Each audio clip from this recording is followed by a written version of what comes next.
اللهم صل على محمد وعلى آل محمد كما صليت على إبراهيم وعلى آل إبراهيم إنك حميد مجيد. اللهم بارك على محمد وعلى آل محمد كما باركت على إبراهيم وعلى آل إبراهيم إنك حميد مجيد. بسم الله الرحمن الرحيم. Muaz radiallahu ta'ala anhu narrates that the Messenger of Allah sallallahu alayhi wasallam advised me with 10 things. Number 1, do not ascribe partners with Allah Jalla Jalaluhu even if you are killed and burnt. Number 2, do not disobey your parents even if they order you to leave your wife and spend all your wealth.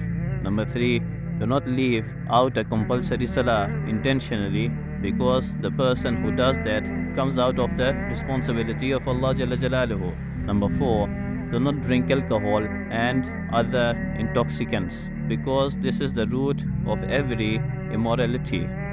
Number 5, beware of committing acts of disobedience, because it is through disobedience that the wrath of Allah Jalla Jalaluhu descends. Number 6, beware of fleeing from the battlefield, even if all the other people have been destroyed. Number 7, when an all-encompassing death afflicts the people, for example, because of a plague, and you are among them, then remain there. Do not flee from there. Number 8, spend on your family according to your ability. Number 9, do not dispense with the stick from them in order to discipline them. Number 10, continue instilling the fear of Allah Jalla Jalaluhu in them, mentioned by Ahmed. Note, the instruction of obedience to partners as stated in this hadith refers to the highest form of obedience. This is similar to the instruction stated in this very hadith that do not ascribe partners with Allah Jalla Jalaluhu even if you are killed and burnt. In such a situation, a person can make a verbal utterance of unbelief, kufr, provided the heart is at ease with iman, mentioned by Mirqat. Abu Hurairah radiallahu ta'ala anhu narrates that the Prophet sallallahu alaihi wasallam said, whoever believes in Allah Jalla Jalaluhu and in His Messenger sallallahu alaihi wasallam establishes salah and fasts in Ramzan, Allah Jalla Jalaluhu takes it upon Himself to admit him into paradise. This is irrespective of whether he waged jihad in the cause of Allah Jalla Jalaluhu or remained sitting in the place where he was born. For example, did not take part in jihad. The companions of the Allah Ta'ala anhum asked, O Messenger of Allah, should we not convey these glad tidings to the people? He replied, there are 100 levels in paradise which Allah Jalla Jalaluhu prepared for those who wage jihad in the cause of Allah Jalla Jalaluhu. The distance between one level and the next is like the distance between the heavens and the earth. When you ask Allah Jalla Jalaluhu for paradise, ask Him for Al-Firdaus, because it is the best and loftiest level of paradise.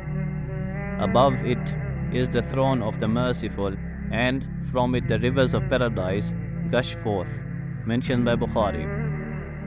Abu Darda radiallahu ta'ala anhu narrates that the Messenger of Allah sallallahu alayhi wasallam said, the person who comes with 5 deeds in the court of Allah Jalla Jalaluhu shall enter paradise. Number 1, he safeguards the 5 salahs at their prescribed times while having performed the ablution, bowing, ruku and prostrating sajda, postures in the correct manner.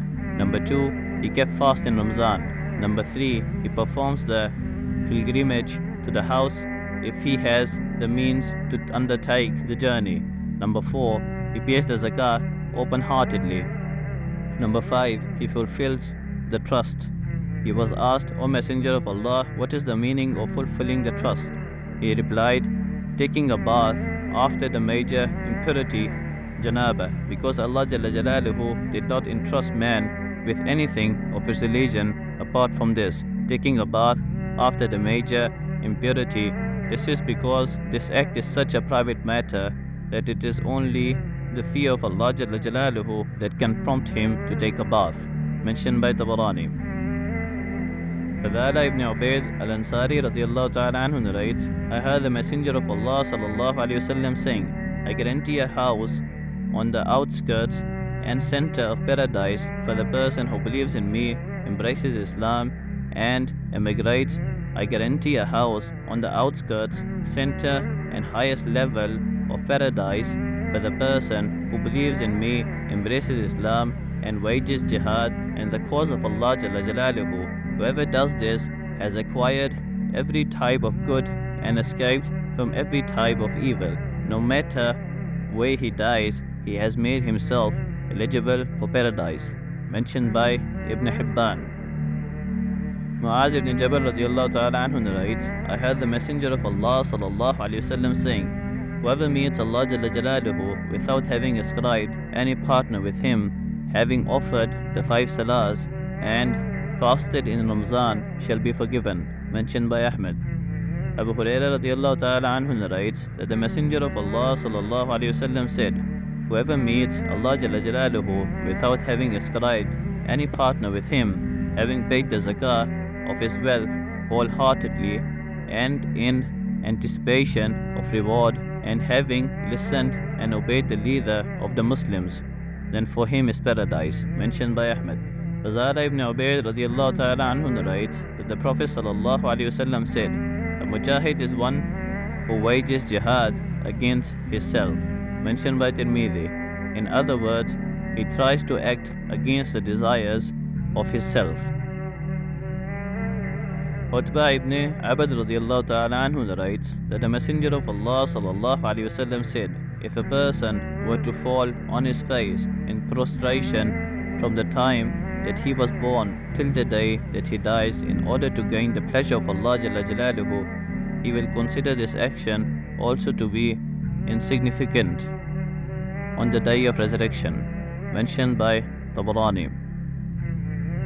Abdullah ibn Amr radiallahu ta'ala anhu narrates, I heard the Messenger of Allah sallallahu alayhi wasallam saying, there are 2 qualities which, if found in a person, Allah Jalla Jalaluhu records him as a grateful and patient person. But if these 2 qualities are not found in him, Allah Jalla Jalaluhu neither records him as a grateful nor a patient person. The 2 qualities are, number 1, the person looks at the one who is above him in religious matters and therefore emulates him. Number 2, he looks at the one who is below him in worldly matters and therefore praises Allah Jalla Jalaluhu for whatever favors he bestowed on him. Allah Jalla Jalaluhu thus records him as a grateful and patient person. As for the person who looks at the one who is below him in religious matters and above him in worldly matters and therefore expresses sorrow over what he had missed out of this material world, Allah Jalla Jalaluhu neither records him as a grateful nor a patient person. Mentioned by Tirmidhi. Abu Hurairah radiallahu ta'ala anhu narrates that the Messenger of Allah sallallahu alayhi wasallam said, the world is the prison of the believer and the paradise of the unbeliever. Mentioned by Muslim. Note, when bearing in mind the bounties that are in store for a believer in the hereafter, this world is like a prison for him.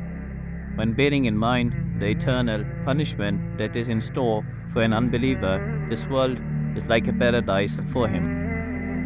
Abu Hurairah radiallahu ta'ala anhu narrates that the Messenger of Allah sallallahu alayhi wasallam said, when booty is considered to be one's personal wealth, when a trust is considered to be a booty, for example, something that is placed in trust is used for one's personal purposes, when zakah is considered to be a tax, for example, instead of giving it happily, it is given with resentment, when knowledge is not acquired for religion but for worldly gain, when a man obeys his wife and disobeys his mother, when he remains close to his friend and distances himself from his father, when voices are raised in the masjids, when a blatant sinner leads people, when the responsible person of a nation becomes the most disgraced of them, when a man is honored out of fear for his mischief, when singing women and musical instruments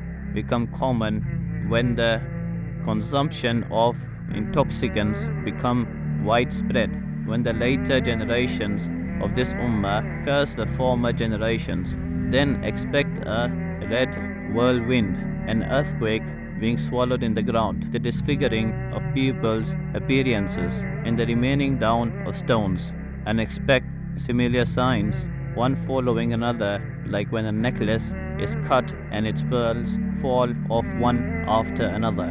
Mentioned by Tirmidhi. May Allah subhanahu wa ta'ala give us the tawfiq to make amal upon whatever we have listened to, and may He give us the tawfiq to send this to others, inshallah. Subhanallah bihamdihi, subhanakallahumma bihamdika, nashhadu an la ilaha illa anta, nastaghfiruka wa natubu ilayh.